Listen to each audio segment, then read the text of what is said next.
Welcome back, you guys. So today I'm very excited about today's video because I'm going to have on one of my cousins, and I'm going to talk about why, growing up, people have always told me how inspirational I am, and I've never, thought twice about being that way, but here we are.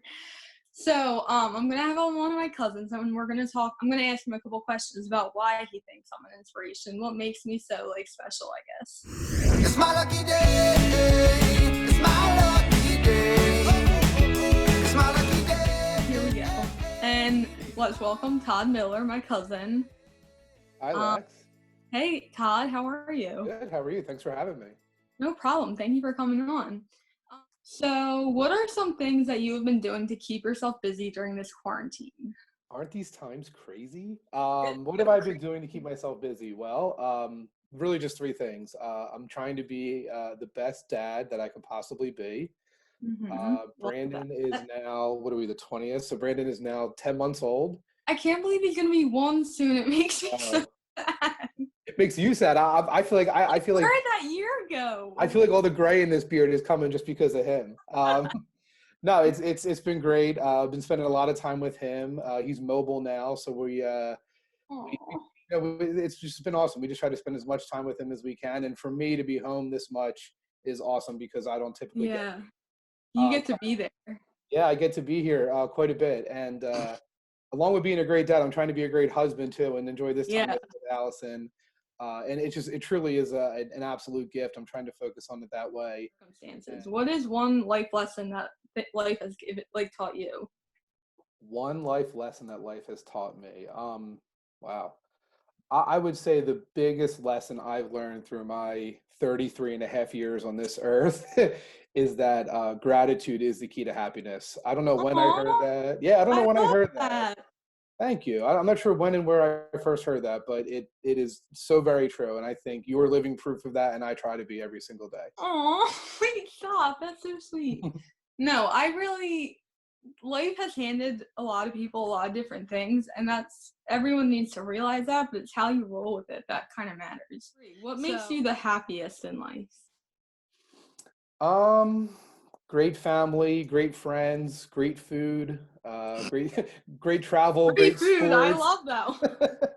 Yeah, I don't know. I try to be less materialistic and more focused on the opportunities and experiences I get to make. I love that. That's so funny. How do you inspire others is my last question. How do I inspire others? So I'm a big believer that words have no meaning unless your actions support them.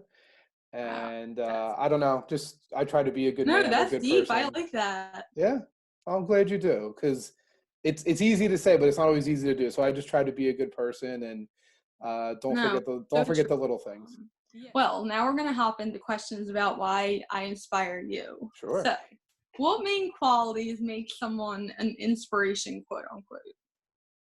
It's a great question, and I think it's hard to just put like a simple answer on that. I think a lot of what I said earlier of having a lot of gratitude, of living a certain way and not just talking a certain way is very important.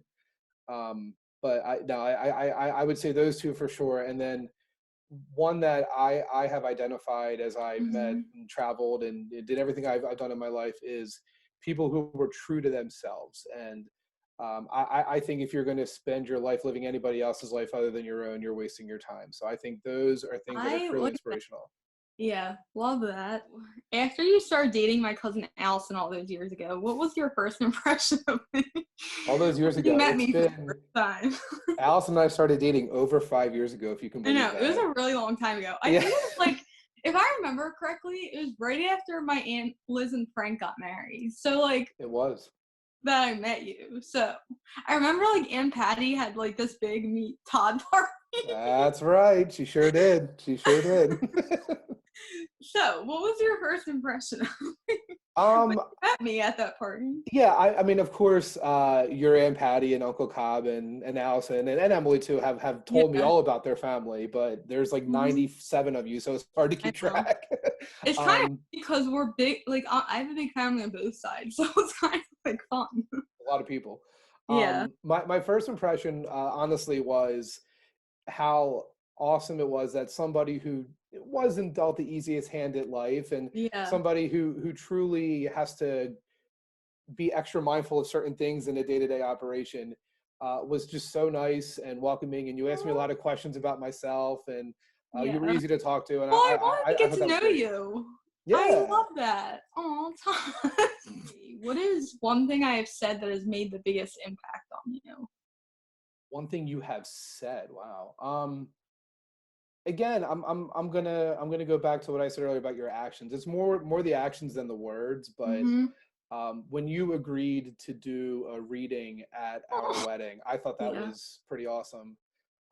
And the fact that you were okay with doing a reading with one of my heroes, I really appreciated. So thank you. Oh no, I love that. What Yeah. is one thing I've done that has made an impact on you? So that kind of like ties into what you just said, but I don't know if there's any other things you want to talk about or. Um, I think it's just my observations, anytime we're together, of how you're very considerate of others and how you try to be mindful of your surroundings and things. And Mhm. while it would be easy for somebody in a circumstance that you're often Mhm. in to just feel like, oh, it's all about me, everybody's got to get out of my way, you don't live like that at all. And No. I think I wish everybody had that, because the world would be a better place. Have I inspired have I inspired you to try anything new? Well, I'm trying to like the beach a lot more, because that's not my favorite place. Have you inspired me to try anything new? Yeah, I would say, since you and I met back in 2015, I do try to be more intentional with my just general gratitude. In general, like, Yeah. it's not always about you, it can be about other people Mhm. sometimes. Like, And yeah. if you think about it, you Mhm. more than most people have the absolute excuse to be negative all the time and to be very Yeah. self-centered all the time, but you just Mhm. never take it as an opportunity to do so. And I between this YouTube channel and everything else that you do, Yeah.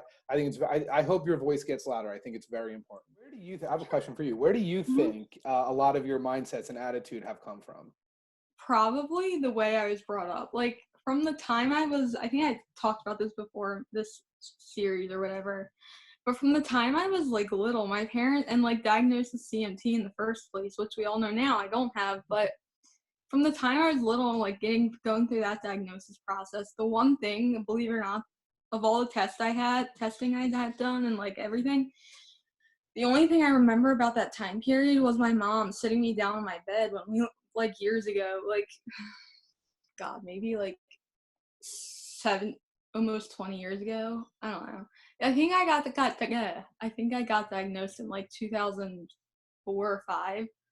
So we'll say like 16 years ago or 17 years ago, my mom sat me down on my bed and said it had been a really long day. I don't remember what had happened that day, but she sat me down on my bed and just said, "Listen, you have 2 roads to go down. You can either be upset about this and dwell on it for the rest of your life, or realize that it's a blessing and think of all the good things that could come out of this." And I'm gonna be honest, there have been so many great things that have come out of having not only CMT but Mito now too. Like I went from having this rare neuromuscular disease that only 1 in 2,500 people have to now having this crazy more rare disease called Paul G that doesn't even make sense to anyone, even me. And people like I've just met so many amazing people over the years through having these diseases that like now I like have mito or whatever, however you want to call it. But I've had it for almost 2 years now, or known about it for 2 years now. And I still have yet to meet anyone with mito. But let me just say, that doesn't stop us from like FaceTiming. Like I've gained so many new friends from having mito, on top of gaining friends from having CMT. Like I have, I go to Camp Footprint, and at camp I have like so many friends. Yeah, thanks, Lex. Thanks, Todd. I'll You're talk to you guys. welcome. Bye, guys. Thanks for tuning in, guys. I hope you enjoyed me interviewing my cousin Todd about why I'm an inspiration to him and so many others. So I will see you guys in my next one. Bye, guys. Mwah! On this episode, I'm going to have one of my cousins come on, and we're going to talk about why I am such an inspiration. It's my lucky day.